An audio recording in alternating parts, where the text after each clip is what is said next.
Hello everyone! Samahan niyo kami ngayon pumunta dito sa Cocoons at Club Laia. Malawak yung parking nila, so papasok pa lang tayo dito sa loob para makita natin kung gaano kaganda yung lugar. Pupunta tayo ngayon sa reception area para ma-confirm natin yung booking namin. Kahit naman sa labas pa lang talagang maganda na. Dito nga pala yung reception area nila, so dito namin i-confirm kung anong room kami napunta, which is namili naman kami through Agoda. Sinamahan naman kami ngayon ni ate papunta doon sa aming room. So check natin kung ano yung tsura. Ito nga pala yung mga cocoons nila. Dito tabi-tabi yung mga cocoons nila.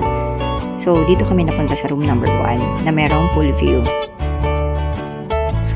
Pagpasok mo sa loob, makikita mo naman talaga na meron pa silang pa-free coffee, meron initan ng water, meron din silang mga dental kits, shampoo, lotion, body wash, at andyan yung wristband na binibigay nila for the guest. Yung wristband, yung pang-unlock ng doors nila, na waterproof din naman, so kahit iswing mo siya, walang problema. Andyan may kompletong towels, tapos ito naman yung lights nila, talagang maganda naman lalo pag gabi. Ito naman din yung pool view namin and beach view. So nasa room 1 kami, so dito kitang-kita talaga lahat. Meron din pala silang vault dito, at saka slippers, tissue, and mini refrigerator, pero hindi ko alam buksan to. So, dito pala sa may kaliwa, yung bukasan niya, tapos may 2 complimentary bottles of water. Meron din silang free wifi, so kaya naman yan yung 5 na cellphones na pwedeng kumonekta. At meron din silang sliding cabinet dito, mini sliding cabinet, maraming mailalagay dyan. Siyempre dahil hindi pa kami kumain, pumunta muna kami dito sa may restaurant nila dito. Ang name nga pala ng restaurant nila is Captain Barbosa. So nag-relax muna yung hobby ko. Tinry nga pala namin dito yung lasagna nila na good for 2 and fish and chips nila na good for 2 din. Malawak talaga yung place. Makikita nyo na may mga gazebo na pwede yung tambayan kapag ayaw nyo muna sa kwarto nyo magstay.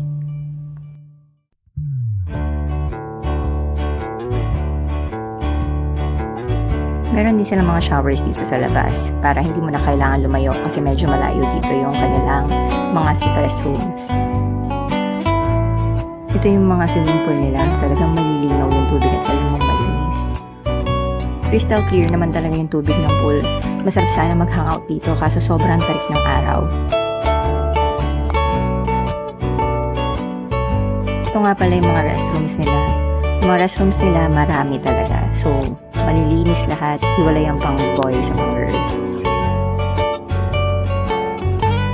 Dito nga pala ako nag-hangout na medyo malilim na. Masarap dito kasi malakas yung hangin.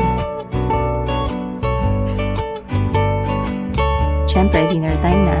Nagpunta ulit kami ng Captain Barbosa. Marami silang choices ng food na pwede mong pagpilian.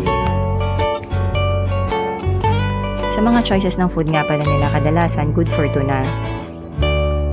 May corkage din pala silang 50 pesos per drink. So, kung magdadala kayo, much better na dito na lang kayo umorder.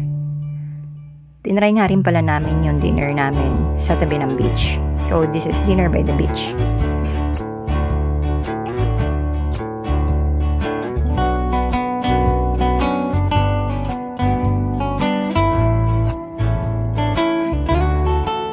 Bumalik nga pala kami sa pool place nila kasi susulitin namin yung gabi dahil hanggang 8 PM pa naman pwede mag-swim. Sobrang linaw ng tubig.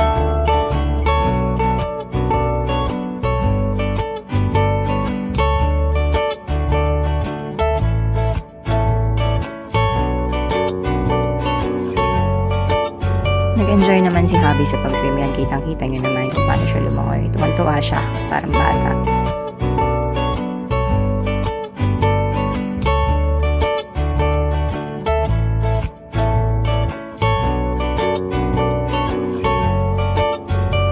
Good morning! Ito naman talaga yung hinihintay ko ang mag-breakfast.